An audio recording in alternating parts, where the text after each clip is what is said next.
Merci de choisir notre chaîne pour vous former. C'est toujours moi, votre humble serviteur Aaron Aloni, pour le compte de, de l'atelier de génie logiciel PowerMC.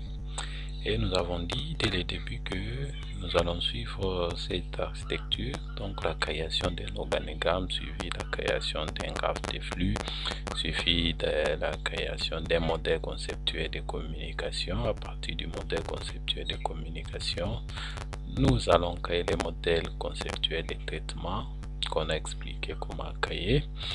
Le modèle conceptuel. Après le modèle conceptuel de communication de traitement, nous allons créer le modèle conceptuel des données. Et après le modèle conceptuel des données, nous avons vu comment on génère du modèle conceptuel des données, comment on peut générer des modèles logiques des données. Et dans cette vidéo, nous allons voir comment générer à partir du modèle logique des données, comment on peut générer des modèles physiques des données.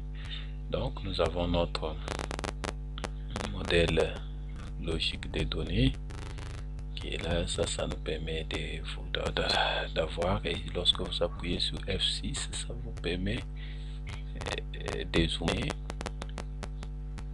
zoomer en avant. Donc ça, c'était notre modèle logique des données. Nous disions logique parce que ce n'est pas basé sur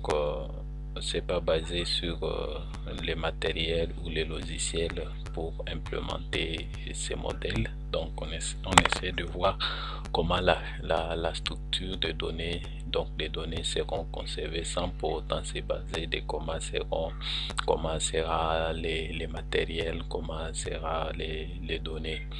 Et lorsqu'on parle maintenant du physique, c'est-à-dire là, nous sommes déjà sur le matériel, nous sommes dans un logiciel, nous sommes dans les SGBD. Et comment on peut générer à partir de ça? On connaît des règles de transformation. Comment est-ce qu'on peut implémenter par exemple le modèle logique ici? Ce modèle logique, nous pouvons l'implémenter dans les SGBD Access, nous pouvons l'implémenter dans les SGBD SQL Server, nous pouvons l'implémenter dans les SGBD Oracle. Et comment le faire, c'est pourquoi nous allons voir maintenant comment générer. Et avant de générer, il faut d'abord vérifier si votre modèle est correct, s'il ne présente pas d'erreur. Donc là, il n'y a pas d'erreur, donc c'est un modèle qui est correct. Et maintenant, on voit comment passer de ces modèles vers les modèles logiques. Vous allez sur outils. Dans outils, là, c'est là où il y a les commandes qui vous permettent de faire telle ou telle autre chose en rapport avec les modèles. Donc vous voyez là, analyser l'impact des lignes, comparer les modèles, fusionner les modèles, ainsi de suite, parmi lesquels il y a générer un modèle logique, générer un modèle physique des données. Donc c'est ce que nous voulons voir. Et pour générer, je clique là, générer un modèle physique des données. Et s'il n'existe pas, donc je peux aller là-bas, je mets là-bas les noms des MPD et je clique, je choisis ici les SGBD. On voit la liste de tous les SGBD qui sont pris en charge par notre PowerMC, et nous allons générer notre base de données. Notre modèle physique sera basé sur Microsoft Access 2000.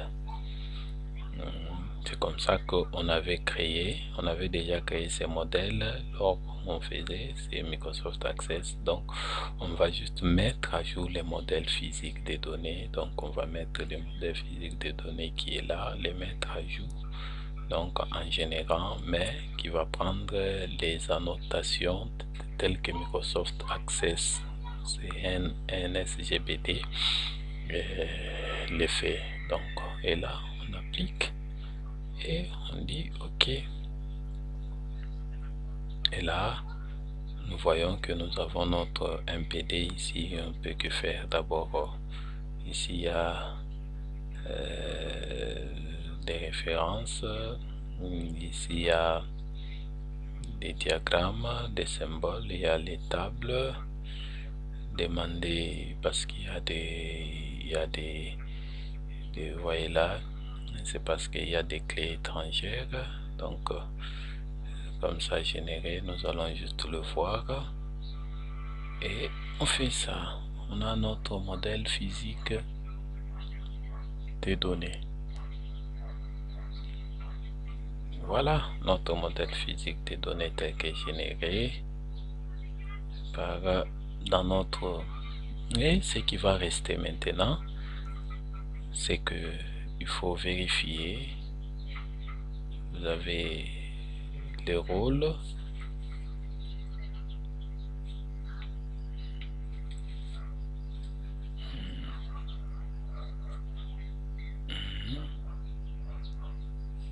Voilà. Donc vous pouvez arranger votre modèle. Vous voyez que nous avons par exemple ça, c'est une association composée de, donc ça c'est la clé primaire, vous voyez PK et donc primary key et foreign key 1, foreign key 2. Donc ici, tandis qu'ici nous avons numéro demande et nous avons matricule, tout ça, ça forme notre PK. Donc voilà.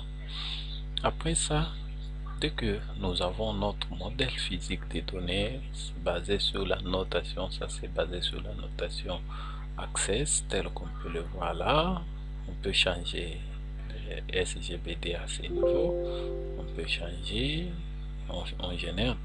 On travaille d'abord avec Access et puis on verra comment travailler avec un autre. Voilà, les MPD maintenant nous permet, à partir du MPD, ça nous permet de créer, de générer directement, de générer ou de créer, de générer la base de données dans les SGBD choisis. Et ici aussi, ça nous permet à partir du MPD, on peut générer le modèle, un modèle logique de données, un modèle, générer un modèle orienté objet pour la programmation orientée objet. Donc, pour ceux qui travaillent avec orientation orientée objet, donc la programmation orientée objet, à partir d'ici, ils peuvent créer déjà des classes, des modèles de classes qui peuvent mettre dans leur langage, qu'on va voir aussi comment générer un modèle orienté objet. Donc c'est comme ça, et ici il est aussi possible de vérifier le modèle s'il est correct. Voilà, allez, vous voyez, il y a des erreurs qui se sont fait voir. Donc il y a permission, il y a existence des colonnes Unicode, existence des colonnes ainsi, donc qu'il faut régler. Et puis existence de permission, existence de ceci, donc tout ça qu'il faut essayer de régler. Voilà, donc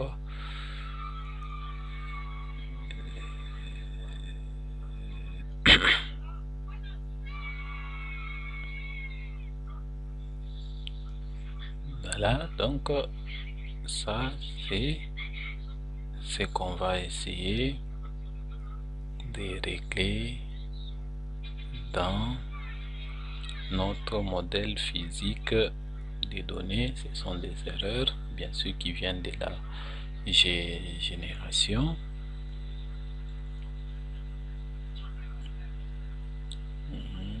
Modèle physique.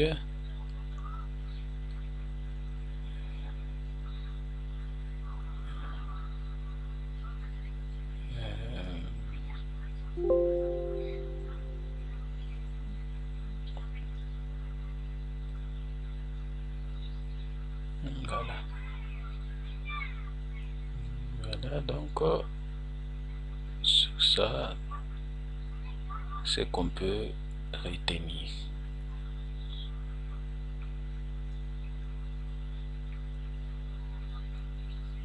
Vous avez les tables qui sont là, vous avez des références et vous avez les domaines qu'on avait créés qui accompagnent dans chaque modèle. Et donc vous avez notre modèle qui est là. Et la suite maintenant, comment on corrige les erreurs et comment on génère les erreurs, comment on génère la base de données, c'est dans la vidéo suivante. Nous vous remercions et n'oubliez pas d'aimer notre chaîne et de vous abonner, et surtout n'oubliez pas de nous mettre vos commentaires sur la manière dont vous voulez qu'on puisse améliorer nos vidéos. Merci.